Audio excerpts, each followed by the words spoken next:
Blog Talk Radio. Hello, everyone. Good morning. This is Doris Smith on Blog Talk Radio. It is 6 o'clock here in the morning, Tuesday morning, December the 13th. I'm glad to be here. This is One Child Abuse Survivor to Another. We're on for 30 minutes. It's a live internet streaming radio broadcast from blogtalkradio.com. And the chat room is open. And I did pop the link in there. We're still looking at self-esteem tips, 21 self-esteem tips from spiritwire.com. And, I appreciate everybody tuning in. Thank you very much for tuning in to my shows, and hopefully people are getting something out of this. I'm just a survivor who's walking out my journey here in the morning on Blog Talk Radio, and I did that when I first started doing Blog Talk Radio 2 years ago. I didn't really know which direction I was going in. I knew I wanted to talk about human rights and child rights and child abuse issues, domestic violence and stuff, but I had no idea about, that I'd be doing, this show, but it turned out that it's been very helpful for my healing journey. So hopefully, hopefully somebody's getting something out of this, just to realize that we're not alone and that, the journey's hard and that it's good to have people around you who are supportive. And, if we can find the resources and coping mechanisms and information that can help us to get through this stuff, that's great. Because, a lot of people, some people may want to and feel comfortable with a counselor or a therapist. Some people are doing stuff self-help. I'm doing all my stuff really self-help. And but some people, are in therapy or psychotherapy or whatnot, and we have to do what's good for us, right? So if you think the topics of abuse might bother you or trigger you as a survivor, and may make you feel uncomfortable or send you kind of backwards in your healing journey, please don't listen to my shows. Listen at your own discretion to all of my shows. I'm talking about abuse, and abuse is a sensitive subject, and it can really trigger survivors who are just starting out on their healing journey or who have been on their healing journey for a while. I'm triggered all the time. I have memories and issues that come up daily of the abuse that I suffered, and it's because daily life is daily life. You know what I mean? It's like, just for example, my birthday's coming up pretty soon, and my birthday for me is a trigger because my mother was always telling me that I never should have been born, and I should have died with the other stillborn babies that died right before me, and that she should have killed me, and that, this horrible stuff, right, when I was a little kid. And, this birthday stuff, for me is not a happy thing. It is now because the people in my life are so awesome, because I choose to hang around with really decent people. But, growing up, it was hard. And so these memories and stuff come by and then come back into my memories, because they were so traumatic, really, as a child. And just this feeling of self-worthlessness and whatnot. So this time of year, around my birthday, I usually do focus on self-esteem tips, self-worth, things like this, because it does help me to remember that my mother was wrong, and that she was just trying to hurt me, and she did a great job. And that I don't have to listen to that stuff anymore. I don't have to feel that way myself. I can feel, self-worth myself, and I can feel that, glad to be alive and everything else. So these are the types of issues that survivors will go through, right? So you have to listen to all my shows at your own discretion. Be very careful what you're listening to. If you think the topics of abuse of any kind would bother you, then it is clearly your discretion. You have to do the right thing, and if it's going to bother you, you need to turn the show off, right? And young people under the age of 18 and under, I just ask that you have permission to listen to my shows, because my shows, there's a lot of adult content on my shows, and my shows are not for younger children. And even though it's all about stopping child abuse, it's they're not for younger children. There's disturbing, information here that younger children may not understand. And so you need to, have permission to listen to my shows if you're 18 and under. So thanks, everybody, for tuning in. I appreciate it. We're going to get right into this and looking at some more self-esteem tips, which, I need and to bolster me up for the next few days. And, it's pretty sad that we had to go through what we did, as survivors of abuse, It's incredibly sad, incredibly horrible. You can't minimize it. I mean, society likes to minimize it. Even survivors will minimize it. I used to do that back before I started my healing journey 5 years ago, almost 5 years ago. I always just went through life thinking, it happened, and didn't think too much about it. I would end up at the end of the day wanting to kill myself, but that was the contradiction. Is that I was living this life, as an adult, able to work, able to be in some types of relationships, you know what I mean, never did all that great in any kind of relationship just because I'm too harsh on people. I just don't cut them any slack. And so, I don't trust too many people. So when I do find somebody I trust and they hurt me, then I don't usually give them a second chance. And so I end relationships very, very quickly. And so long-term relationships for me are just hard. But my sweetheart and I have been together for 16 years, and that's pretty much a monumental testament that it can be done. But he's a good man, you know what I mean. And he's been willing to be good to me.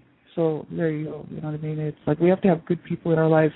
If you were abused as a child or abused in life, you need to find people that are good to you, that are going to treat you right. And it's hard. There's not that many good people out there, as far as I'm concerned. There's a lot of people out there who really need clinical help because they're so emotionally disturbed, codependent themselves, and they end up dumping their stuff all over us. And then if you've already been abused, it just makes it that much harder.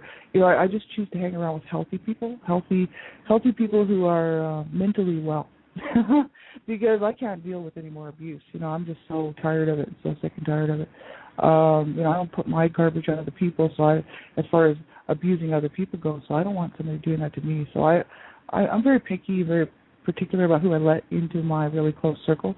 And, I think it's important for survivors to do that because otherwise we just end up re-victimized, and that's not good. My mother is a perfect example of re-victimization, and I don't want to go that route, so I'm very particular about who I let into my inner closest circle, right?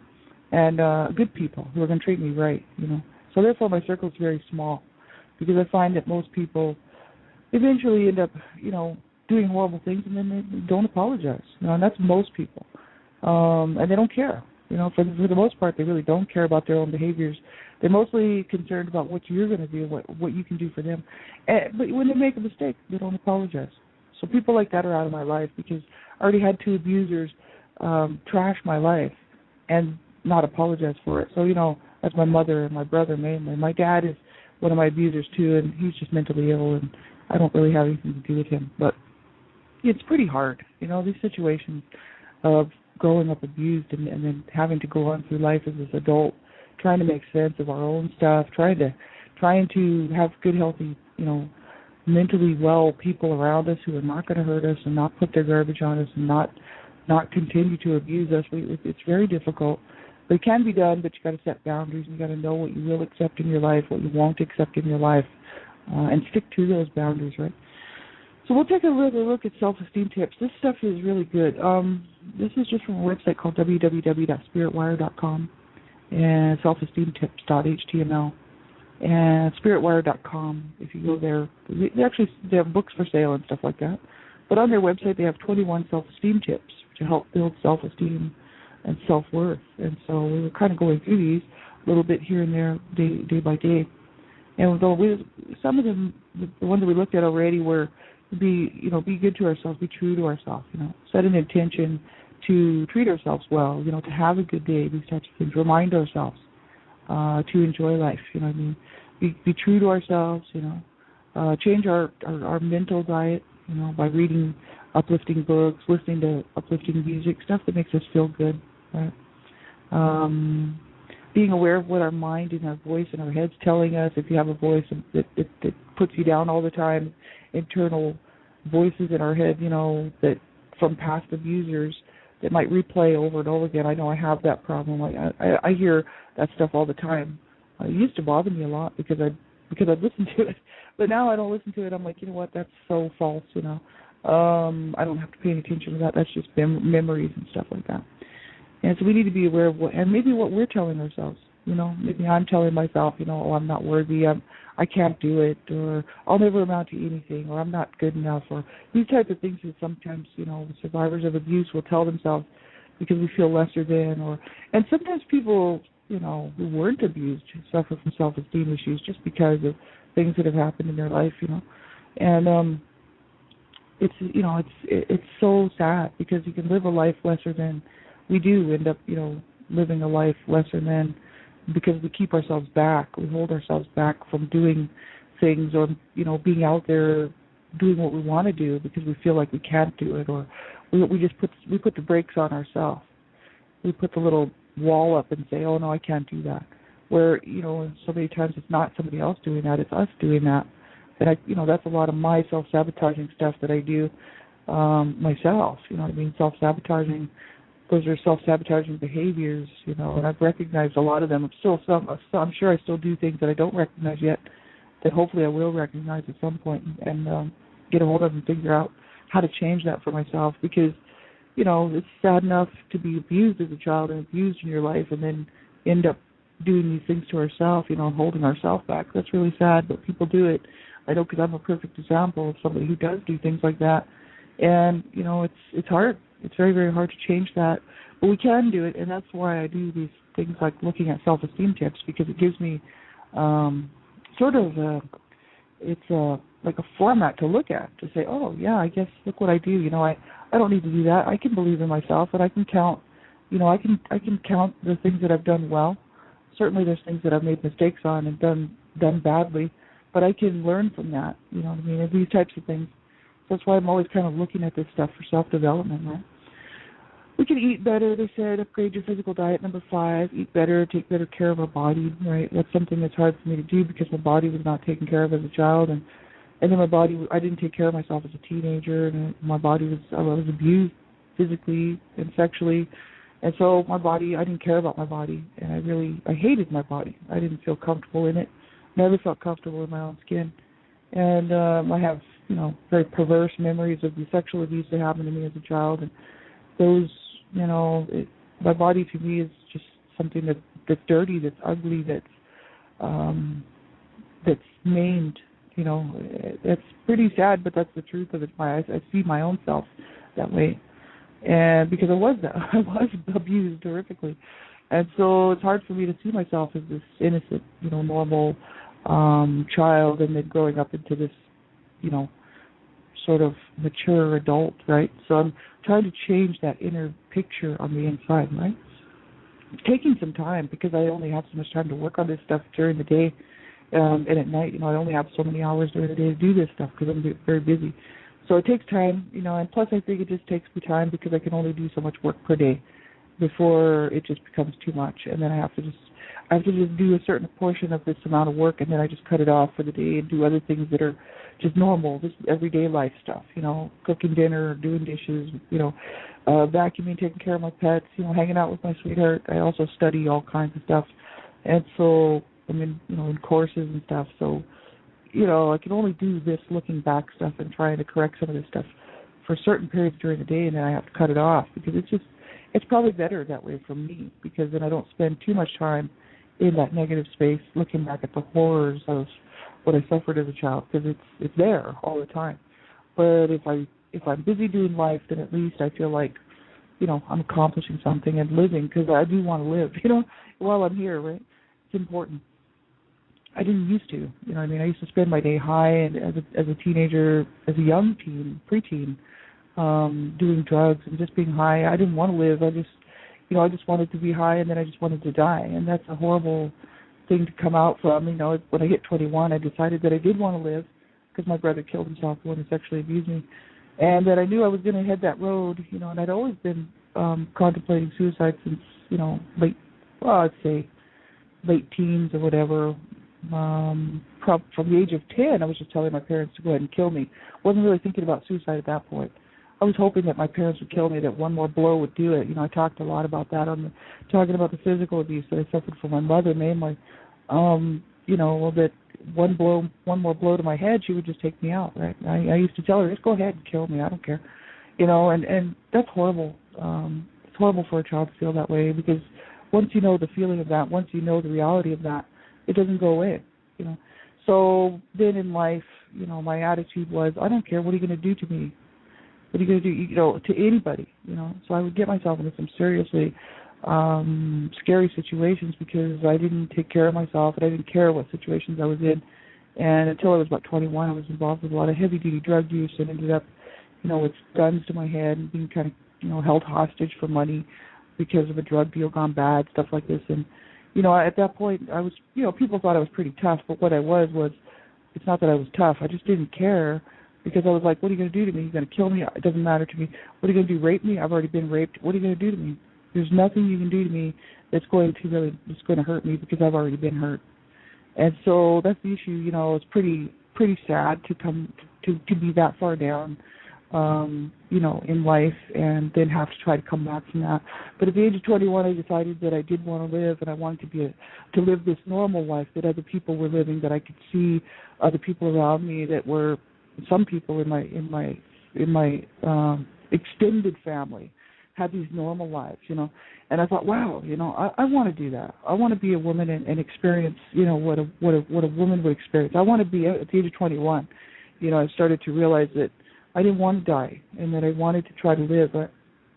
So I got off the drugs, but I it's been an incredibly hard journey. I wish that at the age of 21 I would have gone and got help, therapy or counseling or whatever, but at that point, it's not. I guess I may have been in some type of denial because I needed to just keep going. You know what I mean? My family, my mother was still very, like she wasn't physically abusive towards me anymore. Obviously, I was 21 years old, but the control that she had over my life was intense, and just because she knew I loved her, and she would take advantage of me, like she did take advantage of me until I was 29 years old.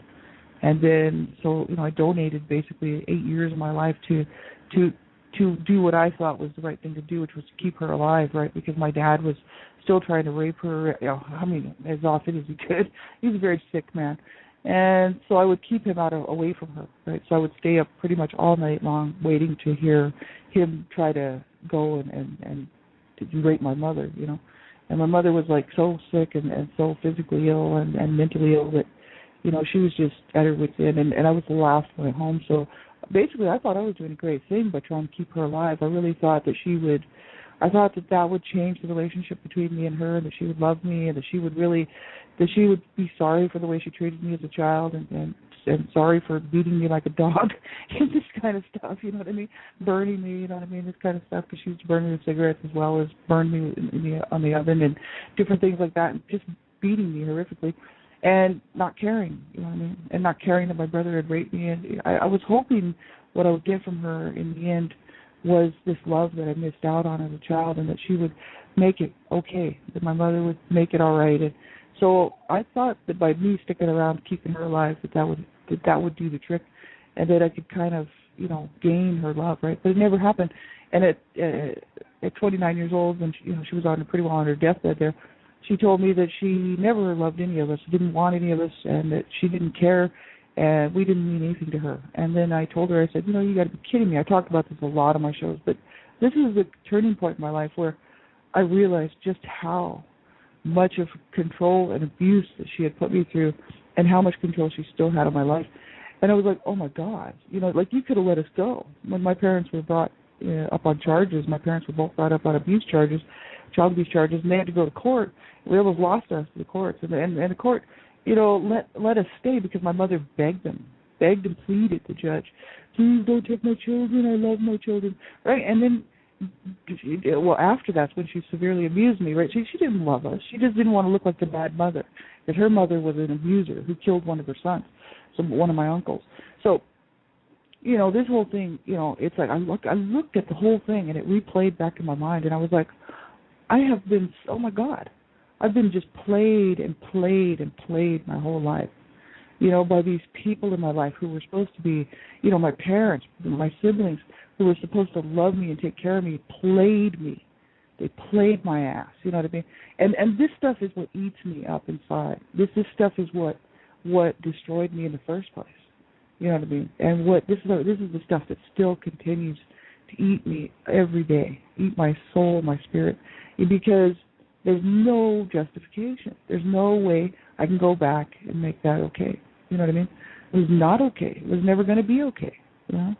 And so this is the stuff that I guess, in my 21, 22 years old, trying to get off the drugs and trying to straighten up my life, I basically kind of went into denial mode, and just tried to help my mother, and then tried to get myself, straightened up so that I could have a decent life, right?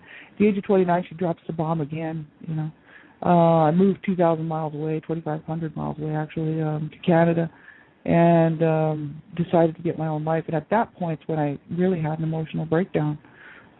because I was finally away from them and I could see what they had done to me. I was like, oh my God, like, look what they've done to me. And I spent my 30s just really in torture, in internal, mental, spiritual torture, just because of the abuse that I suffered as a child, and still wanting to end my life. So at the age of 41, 42, here I was, 41, almost turning 42, sitting on the couch, wanting to kill myself, again. And I thought, oh my God, I can't stay in this. I can't stay in this because it will destroy me. I will either take myself out or I will just die, because how much of this can a person take? You know what I mean?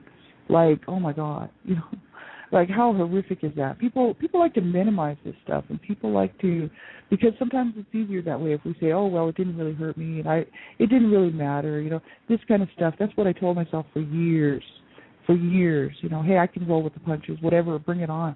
You want to kill me, go ahead. Doesn't matter to me. I'm already dead. You want to rape me? I don't care, whatever, because I've already been raped. This was I didn't have any fear because there was nothing anybody could do to me that hasn't already been done. So that's the issue. So it's kind of like, it's a hard situation to come back from, and to care about my body, to care, for me to try to find something inside of me that says, no, I do care about my body, And I guess the part of me that does care about my body is this adult part of myself that knows the truth and the reality that I didn't deserve what I got. So why do I want to hurt myself more? Part of me is very much sane. Part of me understands these things. It's like, yeah, I want to have a good life. This is why I decided to do these shows here, because I wanted to show people that, that we can look at another side. We can choose to find out what's going to help us to get through this stuff. This is truly and clearly our choice to make, you know what I mean? And, this is something a lot of survivors don't realize, because I didn't realize it until the age of 41, that I had a choice, and that I could either stay wounded for the rest of my life and allow the abuse to destroy me, or me destroy myself, right, so by killing myself, because my family was suicidal, and just, it sort of seemed the way to go, right? So I just was brought up in this suicidal stuff, right? So I just, I didn't realize it was going to have to be me at the age of 41, sitting there thinking, oh my God, I'm going to have to be the one to change this. It's going to have to be me. Oh my God. Like, what a drag. I thought somebody else was going to be able to do it for me. But I didn't realize it was going to be all the choices that I make, and the choices that I make for myself on a daily basis, to love myself, to take care of myself, and to, cherish this life and cherish the people in it that I love, that I've learned to love and found that love me too, And so, this is the kind of stuff that, like, on a daily basis, I have to remind myself. This does not come natural for me. It doesn't come natural for me to take care of my body.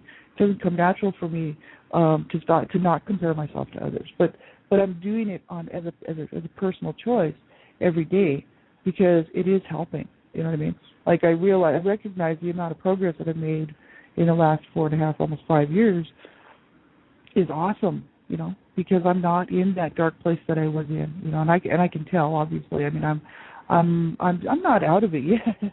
You know what I mean? I don't know if I ever will be, but I'm certainly going to shoot for it. I'm going to try. But the thing is, I'm so much further every day away from that dark place, because I'm learning how to love myself, really, for real. Not just saying it, oh, I love myself 10 times and try to believe it. What I'm trying to do is really learn it and feel it on the inside of myself, and by feeling it and allowing myself to feel it and say, no, I do, and I have love in my heart, and I didn't deserve what happened to me as a child. I'm not a bad person, just running through this stuff, doesn't come natural to me at all. For me, my natural inner voice wants to say things like, oh, you're just a rape child, you're a whore, you're just this evil person on the planet that deserved to die so long ago. And, some people would say, well, that's a spiritual attack, and it very well may be, because my mother cursed me to hell when I was a little kid, right? And I really thought that I was in hell, really. I mean, my parents created hell for us, and then my sibling created another hell for me at the age of 8 years old. So, I mean, my mother was my main abuser, who didn't stop physically abusing me until I was 17. So there you go. And it's just ridiculous, the stuff that people would do to their children, and they expect people to be able to come out of this stuff oh, I'm fine, just fine, hey, look at me, I'm fine.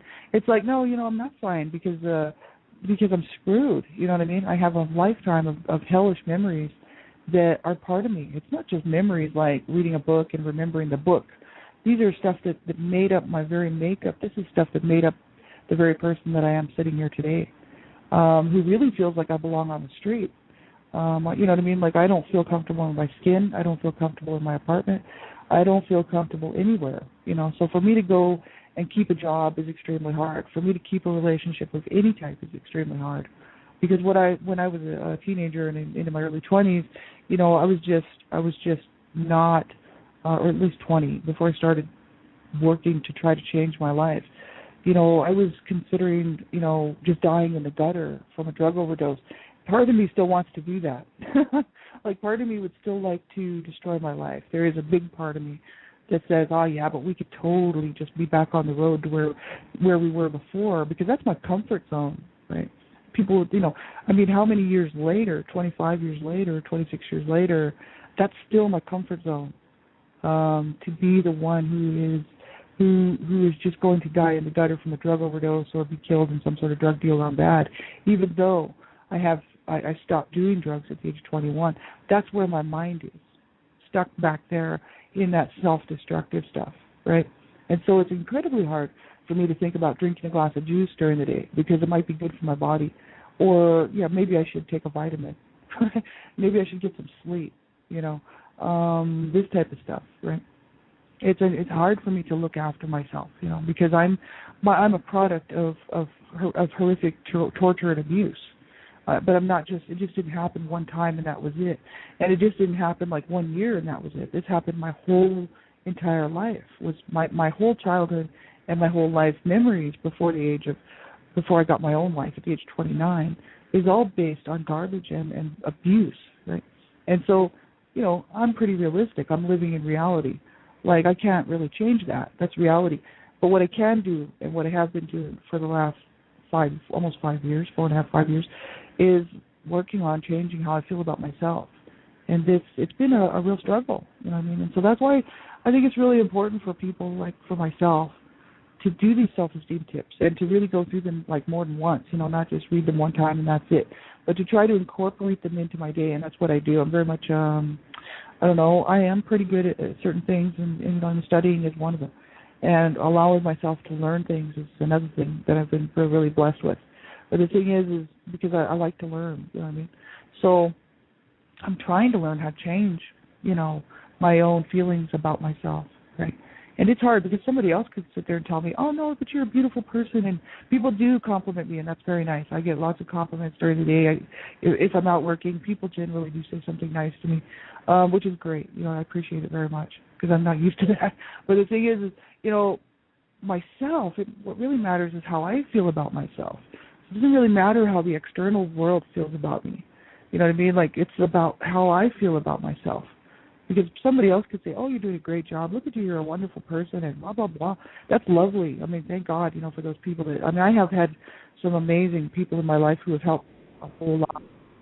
But what really at the end of the day matters is what I think about myself. Because when I go to bed at night, I'm stuck with myself. And, do I love myself? Do I want to change this stuff and take care of myself? And do I want to have a good life, or do I want to sit here and suffer on and die and kill myself or whatever? And these are choices I have to make, And it's, sadly enough, it is really up to us, like how we're going to choose to live this life, And I could choose to live the way that my parents set it up for me, which would be to destroy myself, in whatever manner or form, or I could just choose to live a good life that I know is better for me, that I deserved from the very beginning, which would be to be loved, to be able to love myself, to be able to nurture people, to be able to nurture myself, giving back to other people as well as receiving love, and just learning that, yeah, I do deserve to be here, and this is my experience, and I don't have to let that abuse kill me. I don't have to let that stuff destroy me, because it already did, but I don't have to let it to continue to. I can learn to grow like a flower coming up out of the ground, spreading these little shoots and petals start to form and open. Like, I can learn how to do that, right? But it definitely, my choice on how I spend my day, my choice on what I decide to do for myself, right? We have to make really healthy choices for ourselves and start looking at what we need. So many times we don't do that, right? So I would say for anybody out here who's struggling, not having an easy road of it, you make sure that you get the help that you need, like whatever it is, whether it's a group support, online group support, or just a one-on-one counseling thing, therapy, whatever, but make sure that you stick around. You make the right decisions on behalf of yourself. They were not made, probably if you were abused, they obviously weren't made for you. You make those right choices for yourself, right? And we need to learn how to take care of ourselves, right? And how to have a good life, right? So we just need to stick to it day by day by day, right? So I'll be back on tomorrow night talking with a gentleman about a book that he wrote, David and Kennedy, called You Voted for Who and You Call Yourself a Christian. He really tackles every issue that plagues society today, which is abuse, and things like domestic violence, things like health care, all kinds of stuff, abortion.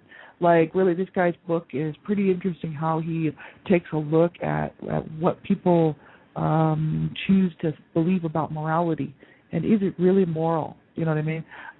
He's got a good take on stuff because he fights for those who've been abused, and he sees a different side of it that a lot of people don't see, and it's biblically. So I appreciate what he's done. I love his book. I think it's probably one of the best books I've ever read in my lifetime. I hope you will check it out tomorrow night, 9 o'clock p.m. Mountain Standard Time. That's right. We'll be on for half an hour. David and Kennedy. And otherwise, have a great day, everybody. Take good care of yourselves. I'll be back on Thursday morning with some more self-esteem tips and stuff, and we'll actually go through some more of these.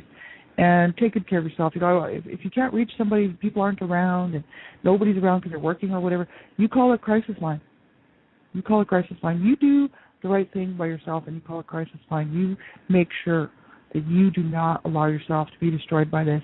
Get the help you need, whatever it is, because you so deserve so much better. I know that I do.